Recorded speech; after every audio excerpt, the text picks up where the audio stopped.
Voilà, bonsoir monsieur. Voilà, vous allez vous présenter. Bonsoir. Donc, on commence par le doyen. Votre nom et prénom. C'est Boussinkodio Antoine. D'accord, et vous? C'est Kwaku Kwame Blaise. Kwame Boussinkodio fait environ 310 km d'Abidjan. Est situé dans la région de Ifo, chef-lieu de Daoukro. Et Kwame Boussinkodio fait partie du dernier village de Prikro. Et Prikro compte 7 tribus, et puis 5 sous-préfectures et un département. Et 105 villages officieusement et officiellement 80 villages officiellement. Alors, Kwame Boussinkodio est le dernier village, comme je le disais tantôt. Dans le beau vieux temps, notre arrière-grand-père, qui s'appelle Nanan Kwame Boussin, faisait partie du royaume de Prikro, voilà, qui est Bidjo. Comme je le disais tantôt, il y a 7 tribus. Et ces 7 tribus font partie de Prikro. C'est-à-dire que Bidjo fait partie de 7 tribus. Alors donc, comme chez nous, les Akans, d'abord c'est une histoire de royaume. Et c'est un monsieur qui est clairvoyant. Alors dans un premier temps même, je dis merci à nos grands maîtres depuis Abidjan. Et ensuite, Hirachi au niveau du Japon, de pouvoir me donner l'occasion que je n'ai jamais eu pratiquement de m'expliquer sur les racines de mes parents, dont moi-même, en tant que petit-fils, sinon arrière-petit-fils, et je suis en train de parler en ce moment. Alors, comme je le disais, notre arrière-grand-père, qui est Nanan Kwame Boussin, était un prince. Alors, cette histoire de royaume, chacun d'entre nous connaît que c'est à tour de rôle. On est roi, mais on ne devient pas roi.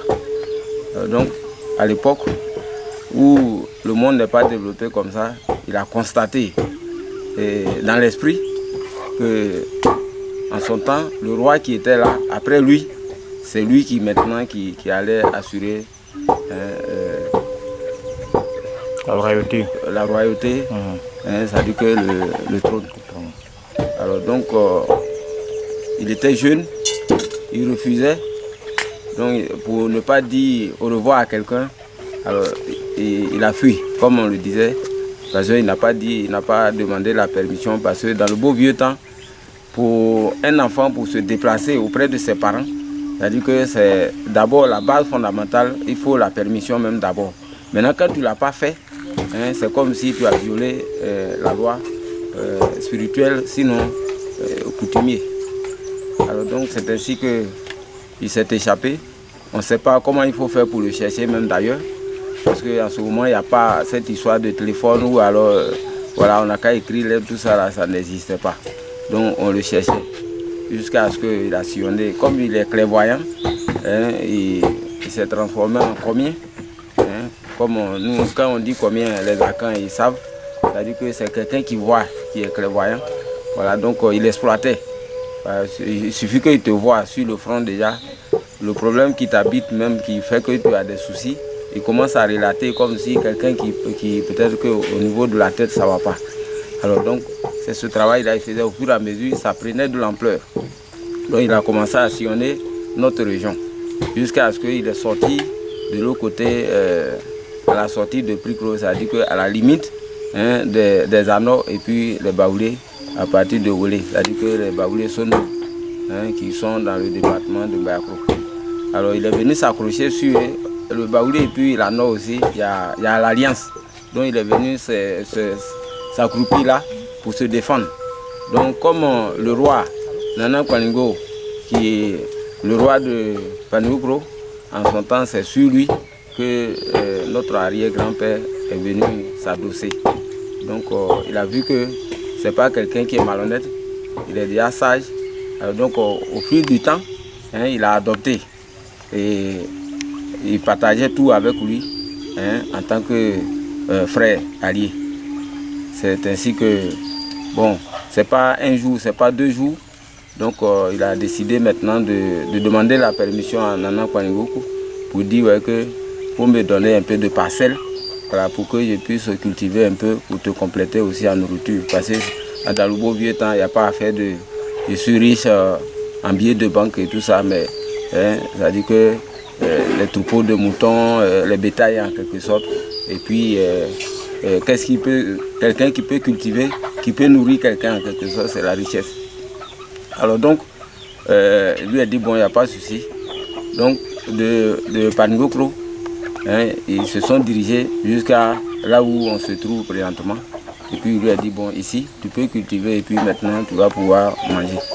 Donc comme Panigokro et puis Kwame Bousekro, ça fait déjà 7 km, c'est déjà long, on le dit chez nous. Quand la route est longue, maintenant il faut chercher à faire un petit campement. Donc il s'est fait un petit campement et en dehors du champ. Quand il a un peu de gibier aussi, il prend un peu pour aller donner à Nana Kwanigoko, à Panigokro. Et le roi aussi, il a vu effectivement que c'est quelqu'un vraiment, c'est un humain. Donc vraiment, il faut prendre son affaire avec soin. Donc arrivé à un moment donné, maintenant il a dit bon, aller-retour là, il faut que je me permette d'avoir un campement ici, de sorte qu'au moins, le jour où je n'ai pas pu partir à la maison, je puisse quand même rester ici. Donc, Nana, permets-moi d'être autonome et puis créer un campement là-bas. Il a dit, bon, ce que tu as dit est tellement vrai, mais comme tu es mon allié, il ne peut pas prendre ses engagements là seul. Donc, je vais me faire accompagner par toi-même, tes propres frères. C'est ainsi qu'il a essayé de contacter le village voisin qui fait 2 km d'ici, Kwame Kofikro, pour aller lui expliquer que il y a un de vôtres qui est venu s'accrocher sur moi, mais c'est quelqu'un qui est de bien. Donc voilà son intention. Donc aidez-moi à pouvoir au moins planter, sinon instaurer tout ce qui est autorité pour qu'il puisse vivre tranquillement avec sa communauté. Donc du coup, c'est ça qui a créé maintenant l'autorisation ici. C'est-à-dire que ça, c'est pas au niveau administratif. Alors il évoluait avec ça. Et puis le premier sous-préfet de Priclo est arrivé dans les années 1963-64, qui s'appelait Dick en son temps.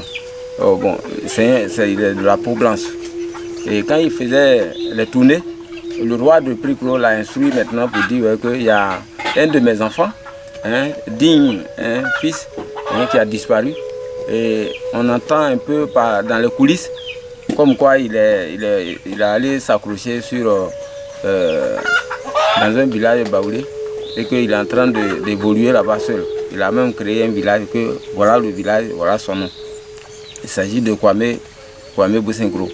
Donc si jamais dans tes tournées tu arrives là-bas et qu'il y a l'existence effectivement, il faut brûler tous les cages qui sont là-bas, c'est-à-dire que déguerpir le village là pour que le campement, pour qu'il se retourne à la racine ici, pour venir s'occuper de tout ce qui est affaire de royauté.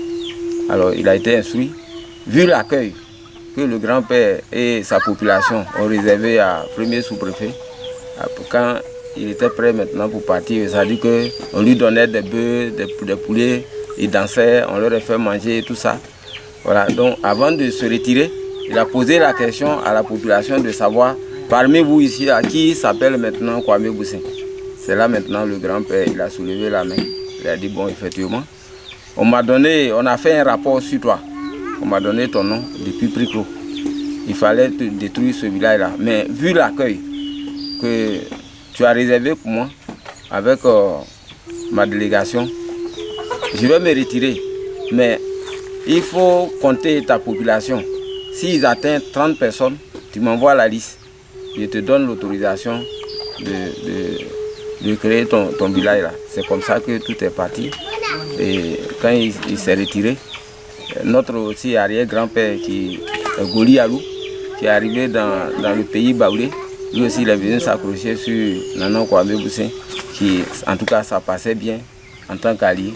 Donc lui aussi il lui a donné l'idée, il dit bon, il faut nous compter, nous qui sommes venus en basse-côte, et puis tu nous es gardés chez toi ici, et qu'on est en train de faire chemin ensemble là. Si on atteint 30, tu envoies la liste. L'essentiel, on te donne l'autorisation de la création de ton village. Et puis maintenant, c'est fini. Et c'est ce qui s'est passé. Et puis, le village a été autonome. Et c'est ça qui est Kwame Boussinkoro d'aujourd'hui. Bon, dans le beau vieux temps, tout le monde était concentré ici. On pouvait facilement chiffrer. Mais avec un vent qui a soufflé le village, là, ça veut dire qu'un vent de galère. Parce que dans le beau vieux temps, tout ici là était caféier, et puis cacaoyer, tout ça là. Ça allait bien. Mais à un moment, depuis 82 jusqu'à 83, 84, il y a eu en tout cas une crise qui a ravagé tout ça. Donc ça fait que tous les enfants ont commencé à aller en ville pour aller se chercher. Donc du coup, proprement dit, s'il faut répondre à cela, ici on peut compter facilement 250 à 300 personnes environ qui présentement ils sont ici. Voilà. Sans compter ceux qui sont dans les autres villes. Oui, effectivement, comme je le disais tantôt, nos parents, dans le beau vieux temps, comme j'ai dit, notre arrière-grand-père, Nana Kwame Boussinkoro, comme c'était quelqu'un qui est un voyant, et dans le beau vieux temps aussi, il ne pose pas un acte peut-être sans racine. Voilà, il ne se lève pas comme ça parce que je me lève aujourd'hui, je voyais, non. Voilà, ça sort de quelque part. Donc quand ce site-là a été indiqué à notre grand-père, il a essayé en tout cas, tester la terre. Là où il va mettre le piquet et qu'il aura la paix et puis tout ce qui est bonheur, c'est là qu'il a mis ce village-là. Et le premier village maintenant était un peu à l'extrême. Mais seulement que c'était pratiquement dans la même zone pratiquement. Voilà. Alors donc, arrivé à un moment donné, quand ça a commencé à grandir, ils ont décidé maintenant de déplacer un tout petit peu le village pour venir maintenant juste à côté.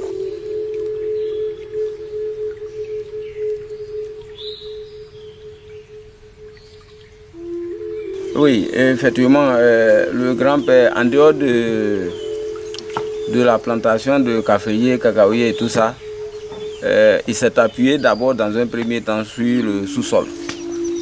Il y a de l'or au sous-sol et il a décidé que s'il pose sa base ici, au moins il pourrait quand même exploiter. Mais il faisait ça de manière artisanale, selon ses moyens. Mais il en avait eu. C'est sur ça qu'il s'est appuyé maintenant pour en tout cas avoir un certain nombre de forces au niveau du village. Voilà, mais... Le retardement, selon vous, c'est dû à quoi? Voilà, après cette forte richesse qu'on prétend avoir. Oui, non. Maintenant, avec l'évolution du temps, quand on devient nombreux, il y a beaucoup de triage dedans. Ce triage-là, je voulais dire que les mauvaises personnes en quelque sorte. Parce que lui qui était clairvoyant, qui voyait tout, et que quand c'est mauvais, il est là maintenant pour éradiquer, il n'est plus là. Voilà, ça fait plusieurs générations. Donc, les bons grains là sont en train de finir au fur et à mesure. Et puis les mauvais restent. Oh, ces mauvais là, ils sont là pour étouffer les enfants qui ont besoin de faire sortir la tête sous l'eau. Donc ça crée un certain nombre de misères en quelque sorte.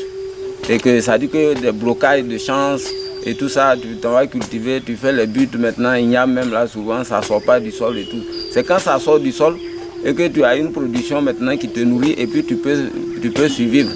Voilà, donc il y a une méchanceté, la sorcellerie, les envoûtements qui ne disent pas son nom et tout ça, etc.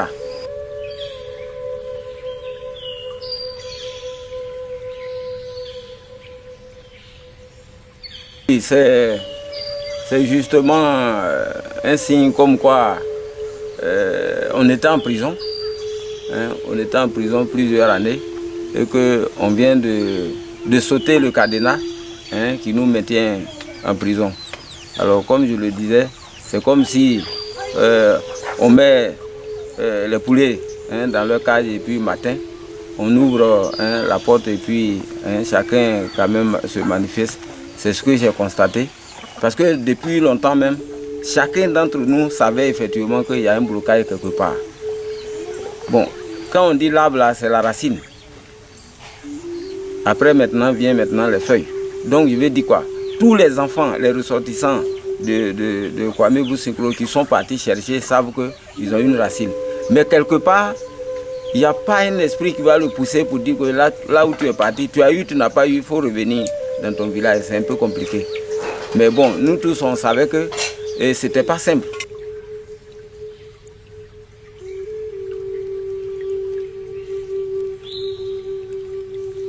Dans ce cadre. Oui, effectivement. Chacun d'entre nous cherchait. Chacun d'entre nous cherchait. De façon individuelle ou collective, je veux Oui, dire. on cherchait de façon collective. Parce que quand on a commencé à se mettre ensemble pour créer une mutuelle, c'est ça qui était au sein de nos échanges au niveau de la mutuelle. Parce qu'il faut chercher. Donc, d'autres disaient que est-ce qu'il ne fallait pas aller voir les chrétiens? Ils vont s'organiser maintenant, les pasteurs ou alors les prophètes, pour aller délivrer le village. D'autres disaient oui, il faut aller prendre ceux qui ont la maîtrise de la lecture du Coran, pour tout ça. Bon, on était en train d'échanger sur un certain nombre de choses. Mais quand on prend les renseignements même, ça a un coût. Parce que pour les gens du Coran, par exemple, comme ça, là, souvent il faut 1,5 million, 1,2 million, ça dépend. Ou même voire même 2 millions. Voilà, donc tout ça, et puis leur délégation, tout ça là, c'est à votre frais. Voilà, donc s'il y a 9-10 personnes déjà qui vont se déplacer, il faut leur trouver au moins un véhicule. Voilà, la location, tout ça là, ça vous revient, tout ça. Donc, mais puisque les moyens. Comment s'est fait le contact avec les moines bouddhistes à Gonchou? Oui, effectivement, comme on s'est appuyé sur la mutuelle, d'interpeller tous les enfants du village, dont Moine Maurice fait partie de ce village, et que d'ailleurs même lui-même, il est quitté dans ce village-là cette année 2023, lui fait 32 ans. Alors donc, souvent on échangeait au téléphone.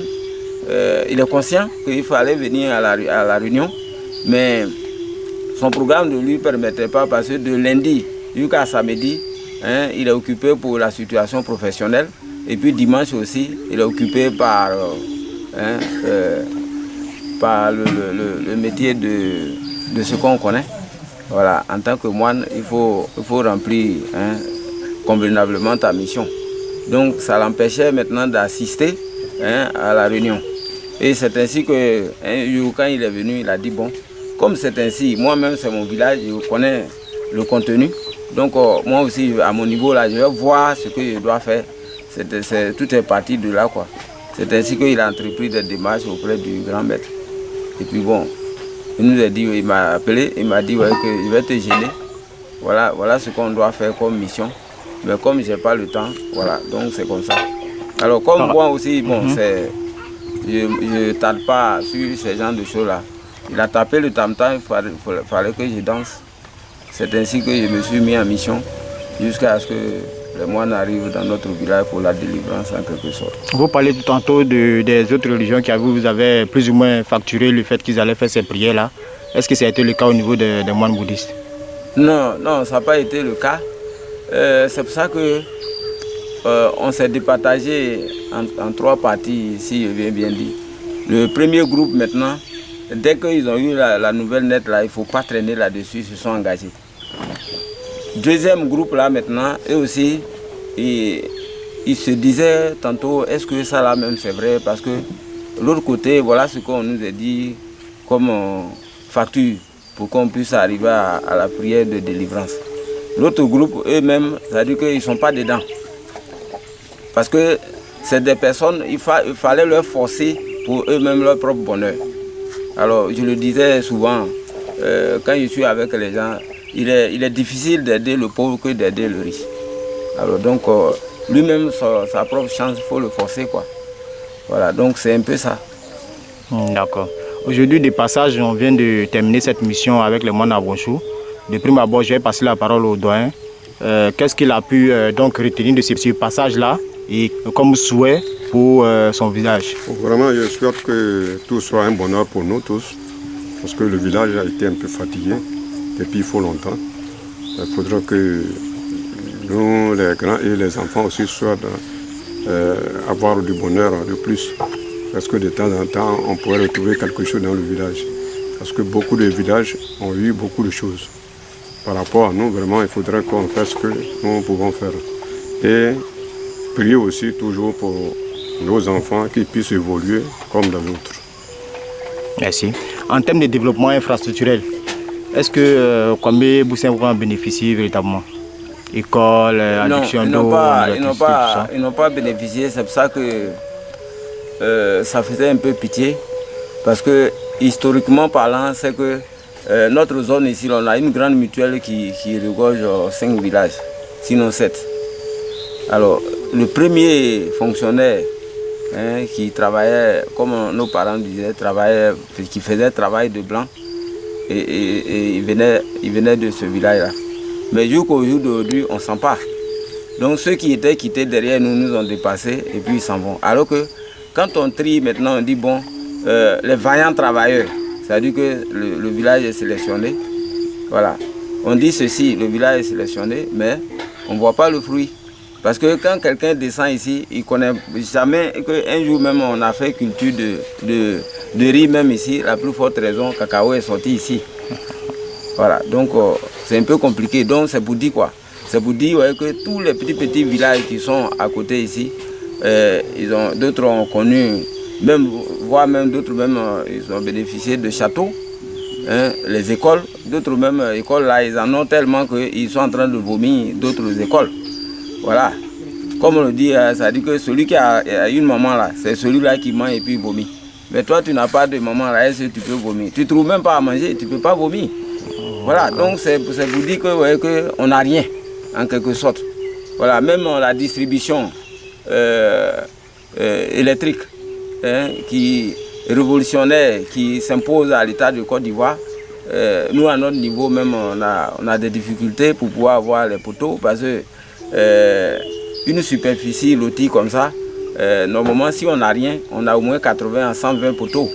Mais à notre grande surprise, ils descendent ici, ils viennent avec 38 poteaux. 38 poteaux, c'est-à-dire que 38 piquets est égal à 38 poteaux. Ça ne peut même pas couvrir la moitié. Donc ce combat-là, même en route, ils n'ont même pas encore donné la suite d'abord. Bon, dans ces derniers temps-là, ils sont en train d'activer ça un peu, mais pour 72 heures, sinon 48 heures pour transporter les 38 poteaux, ils sont en train de faire une semaine, c'est 21 poteaux qui sont là. Les autres là, on ne sait pas. Ça est dans la nature. D'accord, on va donc terminer cet entretien. Voilà. Avez-vous une adresse à l'endroit des moines d'abord qui viennent d'effectuer un périple et puis bon à l'endroit de leur grand maître? Oui. D'abord, moi, on ne peut pas finir cette émission-là, sinon l'entretien, sans même revenir là-dessus pour dire quoi. C'est pour dire dans un premier temps, dire merci aux moines pour leur présence ici, pour leur arrivée dans ce village-là, parce que ça nous a permis beaucoup de choses. Depuis avant-hier, on est descendu ici, il y a beaucoup qui a changé quand même. Voilà, il y a beaucoup qui a changé. Quand je dis ça a changé, ça veut dire que des gens même que je connais, hier, on a échangé ensemble par rapport à leur langage. Et aujourd'hui, quand eux-mêmes là, ils viennent sur les pas et puis d'autres langages sortent, comme si ce n'est pas la même personne d'hier, je vois déjà un changement, ça fait un. De deux, comme j'ai dit, on s'est départagé en 3 groupes. Les autres qui sont restés à Londres maintenant pour dire, bon, on va les voir, est-ce qu'ils vont arriver? J'ai vu qu'à la dernière minute, tous ceux-là, ils couraient pour venir là. Bon, je trouve déjà que c'est des signes qui nous amènent rapidement quelque part. Seulement que un enfant qui a besoin qu'on le soulève, ça provient de lui-même. Quand il te voit naître là, il soulève le bras et puis maintenant tu mets la main. Donc du coup, le reste là, je pense que c'est à notre niveau. Voilà. On va redoubler encore d'efforts pour que ça ne soit pas une première ou dernière fois, pour qu'on puisse répéter. Okay. Donc pour terminer, je dis merci aux moines qui sont venus et puis le grand maître depuis Abidjan, d'ailleurs même qui nous suit, matin, midi, soir, chaque seconde. Voilà, comme si peut-être que ici là c'est son village natal, c'est de ça qu'il s'agit, l'humanisme en fait, l'amour. Voilà. Alors donc en dehors de ça, Hirachi au niveau du Japon, on les salue. Comme j'ai dit hier, on ne peut pas quitter ici même sans même vous dire que on va vous donner une petite portion. pour qu'on ait au moins une petite case ici, hein, qui va abriter, hein, nos grands maîtres, c'est-à-dire que comme repère dans la région. Alors, les gens, les uns et les autres, la population de Pricro, comme je le disais tantôt, dans toutes ses formes, hein, ils entendaient parler de bouddhisme, ils entendaient parler de ça, mais de quoi il s'agit au juste? C'est de ça qu'il s'agit. Mais je veux que, à partir de notre village, ça dit que Kwame Boussinkro, la descente des moines ici, à travers le grand maître, je veux que cette nouvelle-là, ou bien pour décortiquer mieux, hein, qu'est-ce que c'est le bouddhisme, il faudrait que ça quitte par chez nous ici. Voilà, pour que ça puisse en tout cas propager les autres villages. Alors donc, on va mettre un pied d'œuvre pour qu'on puisse arriver à cela. Donc, je n'ai pas autre chose à dire si ce n'est pas merci. Et aussi, au niveau de la mutuelle du développement Abidjan, je suis en contact direct pour vous dire merci. Parce qu'on devait se déplacer en grand nombre pour prouver effectivement que, ouais, qu'on est sincère et que nous tous sommes en train de... Mais comme je le disais, quand quelqu'un va dire ouais, que mangeons et puis on va laisser un peu là, c'est qu'il y en a. Donc il y a beaucoup qui avaient décidé effectivement que le jour qu'on allait descendre ici, ils allaient venir, mais à la dernière minute, c'était le retrait de parole. Ils nous appelaient pour dire oui, bon voilà, j'ai tel souci et tel souci. Enfin, celui qui te poursuit, qui est mauvais, est tellement grand que toi tu ne peux pas t'arrêter. Voilà, donc ça explique que si les uns et les autres n'ont pas pu venir, voici un peu ce qui nous bloque. Et puis moi je suis convaincu qu'à partir de là, comme ça, là, c'est-à-dire que moi-même, généralement, je viens ici, peut-être que je ne vais pas venir ici comme d'autres, ceux qui sont restés là-bas, ils vont me dépasser pour venir ici. Parce que sincèrement, je vous dis, sans notre passage comme ça, là, même tu prends le cas, hein, le nouveau cas de UTB, et tu as mis ça là, et puis les uns et les autres vont monter dedans, d'Abidjan. Maintenant, s'ils montent dedans, sans savoir qu'ils venaient à Kwame Boussinkro, il n'y a pas de souci. Mais une fois ils ont fini, et puis là, ils ont mis le moteur en route, écrit rapidement, convoi sur Kwame Boussinkro, et tout cela, ils vont briser les vitres là, ils vont sortir par la fenêtre. Alors que sa racine est quittée ici. Mais c'est dû à quoi? Bon, voilà, tout le monde connaît. Mais quand tu as dit ouais, qu'on m'a fusillé, ça ne m'a pas eu, c'est que balle là n'est pas partie sur toi. Sinon, si ça t'a touché, tu ne vas même pas entendre bruit là. Donc quand quelqu'un va venir dans sa tête, dit non, je sens qu'on m'a attaché, c'est que déjà fille là même en train d'être défait au fur et à mesure. Donc c'est un peu ça quoi. Merci beaucoup.